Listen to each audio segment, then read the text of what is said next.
ओम शांति। आज 22 फरवरी 2024 की बाबा की साकार महावाक्य है। प्यारे बाबा बोले, मीठे बच्चे, इस शरीर में जीते जी मरने के लिए अभ्यास करो। मैं भी आत्मा, तुम भी आत्मा। इस अभ्यास से ममत्व निकल जाएगा। प्रश्न: सबसे ऊंची मंजिल कौन सी है? उस मंजिल को प्राप्त करने वालों की निशानी क्या होगी? उत्तर: सभी देहधारियों से ममत्व टूट जाए, सदा भाई भाई की स्मृति रहे। यही है ऊंची मंजिल। इस मंजिल पर वही पहुंच सकते हैं जो निरंतर देही अभिमानी बनने का अभ्यास करते हैं। अगर देही अभिमानी नहीं तो कहीं ना कहीं फंसते रहेंगे, या अपने शरीर में या किसी न किसी मित्र संबंधी के शरीर में। उन्हें कोई की बात अच्छी लगेगी या कोई की शरीर अच्छा लगेगा। ऊंची मंजिल पर पहुंचने वाले जिस्म देह से प्यार कर नहीं सकते। उनका शरीर का भान टूटा हुआ होगा। ओम शांति। रूहानी बाप रूहानी बच्चों को कहते हैं, देखो, मैं तुम सभी बच्चों को आप समान बनाने आया हूँ। अब बाप आप समान बनाने कैसे आएंगे? वह है निराकार। कहते हैं, मैं निराकार हूँ। तुम बच्चों को आप समान अर्थात निराकारी बनाने जीते जी मरना सिखलाने आया हूँ। बाप अपने को भी आत्मा समझते हैं ना। इस शरीर का भान नहीं है। शरीर में रहते हुए भी शरीर का भान नहीं है। यह शरीर उनका तो नहीं है ना। तुम बच्चे भी शरीर का भान निकाल दो। तुम आत्माओं को ही मेरे साथ चलना है। यह शरीर जैसे मैंने लोन लिया है, वैसे आत्माएं भी लोन लेती है पाठ बजाने के लिए। तुम जन्म जन्मांतर शरीर लेते आए हो। अब जैसे मैं जीते जी इस शरीर में हूँ, परंतु हूँ तो न्यारा अर्थात मरा हुआ। मरना शरीर छोड़ने को कहा जाता है। तुमको भी जीते जी इस शरीर से मरना है। मैं भी आत्मा, तुम भी आत्मा। तुमको भी मेरे साथ चलना है या यहाँ ही बैठना है। तुम्हारा इस शरीर में जन्म जन्मांतर का मोह है। जैसे मैं अशरीरी हूँ, तुम भी जीते जी अपने को अशरीरी समझो। हमको अब बाबा के साथ जाना है। जैसे बाबा का यह पुराना शरीर है, तुम आत्माओं का भी यह पुराना शरीर है। पुरानी जुत्ती को छोड़ना है। जैसे मेरा इसमें ममत्व नहीं है, तुम भी इस पुरानी जुत्ती से ममत्व निकालो। तुमको ममत्व रखने की आदत पड़ी हुई है, तुमको आदत नहीं है। तुमको ममत्व रखने की आदत पड़ी हुई है, हमको आदत नहीं है। मैं जीते जी मरा हुआ हूँ। तुमको भी जीते जी मरना है, मेरे साथ चलना है। तो अब यह प्रैक्टिस करो। शरीर का कितना भान रहता है, बात मत पूछो। शरीर रोगी हो जाता है तो भी आत्मा उसको छोड़ती नहीं है। इससे ममत्व निकालना पड़े। हमको तो बाबा के साथ जाना ज़रूर है। अपने को शरीर से न्यारा समझना है। इसको ही जीते जी मरना कहा जाता है। अपना घर ही याद रहता है। तुम जन्म जन्मांतर से इस शरीर में रहते आए हो, इसलिए तुमको मेहनत करनी पड़ती है। जीते जी मरना पड़ता है। मैं तो इसमें आता ही टेम्पोररी हूँ। तो मरकर चलने से अर्थात अपने को आत्मा समझकर चलने से कोई भी देहधारी में ममत्व नहीं रहेगा। अक्सर करके किसी न किसी का किसी में मोह हो जाता है, बस उनको देखने बिगर रह नहीं सकते। यह देहधारी की याद एकदम उड़ा देनी चाहिए, क्योंकि बहुत बड़ी मंजिल है। खाते पीते जैसे कि इस शरीर में हूँ ही नहीं। यह अभ्यास पक्की करनी है, तब 8 रत्नों की माला में आ सकेंगे। मेहनत बिगर थोड़ी ऊंच पद मिल सकता है। जीते जी देखते हुए समझे कि मैं तो वहाँ का रहने वाला हूँ। जैसे बाबा इसमें टेम्पोररी बैठा है, ऐसे अब तुमको घर भी जाना है। जैसे बाबा का ममत्व नहीं है, वैसे हमको भी इसमें ममत्व नहीं रखना है। बाप को तो इस शरीर में बैठना पड़ता है, तुम बच्चों को समझाने लिए। तुमको अब वापस चलना है, इसलिए कोई देहधारी में ममत्व ना रहे। यह फलानी बहुत अच्छी है, मीठी है, आत्मा की बुद्धि जाती है ना। बाप कहते हैं शरीर को नहीं, आत्मा को देखना है। शरीर को देखने से तुम फंस मरेंगे। बड़ी मंजिल है। तुम्हारा भी जन्म जन्मांतर का पुराना ममत्व है, बाबा का ममत्व नहीं है। तब तो तुम बच्चों को सिखलाने आया हूँ। बाप खुद कहते हैं मैं तो इस शरीर में नहीं फंसता हूँ, तुम फंसे हुए हो। मैं तुमको छुड़ाने आया हूँ। तुम्हारे 84 जन्म पूरे हुए, अब शरीर से भान निकालो। देही अभिमानी होकर ना रहने से तुम कहीं ना कहीं फंसते रहेंगे। कोई की बात अच्छी लगेगी, कोई का शरीर अच्छा लगेगा, तो घर में भी उनकी याद आती रहेगी। जिस्म पर प्यार होगा तो हार खा लेंगे। ऐसे बहुत खराब हो जाते हैं। बाप कहते हैं स्त्री पुरुष का संबंध छोड़ अपने को आत्मा समझो। यह भी आत्मा, हम भी आत्मा। आत्मा समझते समझते शरीर का भान निकलता जाएगा। बाप की याद से ही विक्रम भी विनाश होंगे। इस बात पर तुम अच्छी तरह से विचार सागर मंथन कर सकते हो। विचार सागर मंथन करने बिगर तुम उछल नहीं सकेंगे। यह पक्का होना चाहिए कि हमको बाप के पास जाना है ज़रूर। मूल बात है याद की। 84 का चक्र पूरा हुआ, फिर शुरू होना है। इस पुरानी देह से ममत्व नहीं हटाया तो फंस पड़ेंगे, या अपने शरीर में या कोई मित्र संबंधी के शरीर में। तुमको तो किससे भी दिल नहीं लगानी है। अपने को आत्मा समझ बाप को याद करना है। हम आत्मा भी निराकार, बाप भी निराकार। आधा कल्प तुम भक्ति मार्ग में बाप को याद करते आए हो ना। हे प्रभु कहने से शिवलिंग ही सामने आएगा। कोई देहधारी को हे प्रभु कह न सके। सभी शिव के मंदिर में जाते हैं, उनको ही परमात्मा समझ पूछते हैं। ऊंचे ते ऊंचा भगवान एक ही है। ऊंचे से ऊंचा अर्थात परम धाम में रहने वाला। भक्ति भी पहले अव्यभिचारी होती है एक की, फिर व्यभिचारी बन जाती है।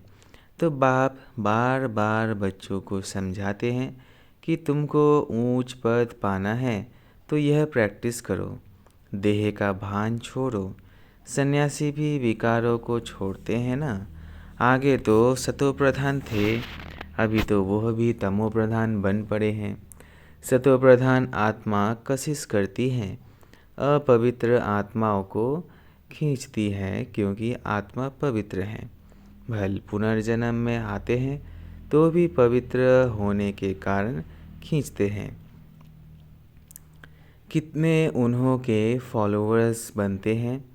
जितनी पवित्रता की जास्ती ताकत, उतने ज़्यादा फॉलोअर्स। यह बाप तो है ही एवर प्योर और है भी गुप्त। डबल है ना। ताकत सारी उनकी है, इनकी ब्रह्मा की नहीं। शुरू में भी तुमको उसने कोशिश की, इस ब्रह्मा ने नहीं, क्योंकि वह तो एवर प्योर है। तुम कोई इनके पिछाड़ी नहीं भागे। ये कहते हैं मैं तो सबसे जास्ती पूरे 84 जन्म प्रवृत्ति मार्ग में रहा, यह तो तुमको खींच ना सके। बाप कहते हैं मैंने तुमको खींचा। भल सन्यासी पवित्र रहते हैं, परंतु मेरे जैसा पवित्र तो कोई भी होगा नहीं। वो तो सब भक्ति मार्ग के शास्त्र आदि सुनाते हैं, मैं आकर तुमको सब वेदों शास्त्रों का सार सुनाता हूँ। चित्र में भी दिखाया है, विष्णु की नाभि से ब्रह्मा निकला, फिर ब्रह्मा के हाथ में शास्त्र दिखाए हैं। अब विष्णु तो ब्रह्मा द्वारा शास्त्र का सार सुनाते नहीं हैं, वो तो विष्णु को भी भगवान समझ लेते हैं। बाप समझाते हैं मैं इन ब्रह्मा द्वारा सुनाता हूँ, मैं विष्णु द्वारा थोड़ी समझाता हूँ। कहाँ ब्रह्मा कहाँ विष्णु, ब्रह्मा सो विष्णु बनते हैं, फिर 84 जन्म के बाद यह संगम होगा। यह तो नई बात है ना, कितनी वंडरफुल बातें हैं समझाने की। अब तो बाप कहते हैं बच्चे जीते जी मरना है, तुम शरीर में जीते हो ना, समझते हो हम आत्मा हैं, हम बाबा के साथ चले जाएंगे, यह शरीर आदि कुछ भी ले नहीं जाना है। अब बाबा आया है, कुछ तो नई दुनिया में ट्रांसफ़र कर दे। मनुष्य दान पुण्य आदि करते हैं दूसरे जन्म में पाने के लिए, तुमको भी नई दुनिया में मिलना है, यह भी करेंगे वो भी वही जिन्होंने कल्प पहले किया होगा। कम जास्ती कुछ भी होगा नहीं, तुम साक्षी होकर देखते रहेंगे, कुछ कहने की भी दरकार नहीं रहती। फिर भी बाप समझाते हैं जो कुछ करते हैं तो उसका भी अहंकार नहीं आना चाहिए। हम आत्मा ये शरीर छोड़कर जाएंगे, वहाँ नई दुनिया में जाकर नया शरीर लेंगे। गाया भी जाता है राम गोयो रावण गोयो। रावण का परिवार कितना बड़ा है, तुम तो मिट्टी भर हो, तुम तो मुट्ठी भर हो, यह सारा रावण संप्रदाय है। तुम्हारा राम संप्रदाय कितना थोड़ा होगा, 9 लाख। तुम धरती के सितारे हो ना, माँ बाप और तुम बच्चे। तो बाप बार बार बच्चों को समझाते हैं कि मर्जीवा बनने की कोशिश करो। अगर किसको देखकर बुद्धि में आता है यह बहुत अच्छी है, बहुत मीठा समझाती है, यह भी माया का वार होता है, माया ललचा देती है। उनकी तकदीर में नहीं है तो माया सामने आ जाती है, कितना भी समझाओ तो गुस्सा लगेगा। यह नहीं समझते हैं कि यह देह अभिमान ही काम करा रहा है। अगर ज़्यादा समझाते हैं तो टूट पड़ते हैं, इसलिए प्यार से चलाना पड़ता है। किससे दिल लग जाता है तो बात मत पूछो, पागल हो जाते हैं। माया एकदम बेसमझ बना देती है, इसलिए बाप कहते हैं कभी कोई के नाम रूप में नहीं फंसना। मैं आत्मा हूँ और एक बाप जो विदेही है उनसे ही प्यार रखना है, यही मेहनत है। कोई भी देह में ममत्व ना हो, ऐसे नहीं घर में बैठे भी वह ज्ञान देने वाली याद आती रहे। बड़ी मीठी है, बहुत अच्छा समझाती है। अरे मीठा तो ज्ञान है, मीठी आत्मा है, शरीर थोड़ी मीठा है। बात करने वाली भी आत्मा है, कभी भी शरीर पर आशिक नहीं होना है। आजकल तो भक्ति मार्ग बहुत है, आनंदमयी माँ को भी माँ माँ करते याद करते रहते हैं। अच्छा बाप कहाँ है, वर्षा बाप से मिलना है या माँ से। माँ को भी पैसा कहाँ से मिलेगा। सिर्फ माँ माँ कहने से ज़रा भी पाप नहीं कटेंगे। बाप कहते हैं माँ में कम याद करो, नाम रूप में नहीं फंसना है और ही पाप हो जाएगा, क्योंकि बाप का नाफरमान बरदार बनते हो। बहुत बच्चे भूले हुए हैं। बाप समझाते हैं मैं तुम बच्चों को लेने आया हूँ, सो ज़रूर ले जाऊँगा, इसलिए मेरे को याद करो। एक मुझे याद करने से ही तुम्हारे पाप कटेंगे। भक्ति मार्ग में बहुतों को याद करते आए हो, परंतु बाप बिगड़ कोई काम कैसे होगा। बाप थोड़े ही कहते हैं माँ को याद करो। बाप तो कहते हैं मुझे याद करो। पतित पावन मैं हूँ, बाप के डायरेक्शन पर चलो। तुम भी बाप के डायरेक्शन पर औरों को समझाते रहो। तुम थोड़े ही पतित पावन ठहरे। याद एक को ही करना है, हमारा तो एक बाप दूसरा ना कोई। बाबा हम आप पर ही वारी जाएंगे। वारी जाना तो शिव बाबा पर ही है और सबकी याद छूट जानी चाहिए। भक्ति मार्ग में तो बहुतों को याद करते रहते हैं। यहाँ तो एक शिव बाबा दूसरा ना कोई। फिर भी कोई अपनी चलाते हैं तो क्या गति सदगति होगी। मूंझ पड़ते हैं, बिंदी को कैसे याद करे। अरे तुमको अपनी आत्मा याद है ना कि मैं आत्मा हूँ, वह भी बिंदी रूप ही है। तो तुम्हारा बाप भी बिंदी है। बाप से वर्षा मिलता है, माँ तो फिर भी देहधारी हो जाती है। तुमको विदेही से ही वर्षा मिलना है, इसलिए और सब बातें छोड़ एक से बुद्धि योग लगाना है। अच्छा, मीठे मीठे सिकिलधे बच्चों प्रति माता पिता बाप दादा का याद प्यार और गुड मॉर्निंग। रूहानी बाप की रूहानी बच्चों को नमस्ते। हम रूहानी बच्चों की रूहानी माता पिता बाप दादा को याद प्यार गुड मॉर्निंग और नमस्ते नमस्ते नमस्ते। शुक्रिया बाबा, शुक्रिया। धारणा के लिए मुख्य सार पहला है, शरीर का भान खत्म करने के लिए चलते फिरते अभ्यास करना है। जैसे कि इस शरीर से मरे हुए हैं, न्यारे हैं, शरीर में है ही नहीं। बिगड़ शरीर आत्मा को देखो। दूसरा है, कभी भी किसी के शरीर पर तुम्हें आशिक नहीं होना है। एक विदेही बाप से ही प्यार रखना है, एक से ही बुद्धि योग लगाना है। वरदान है, सेवा और स्व पुरुषार्थ के बैलेंस द्वारा ब्लेसिंग प्राप्त करने वाले कर्म योगी भव।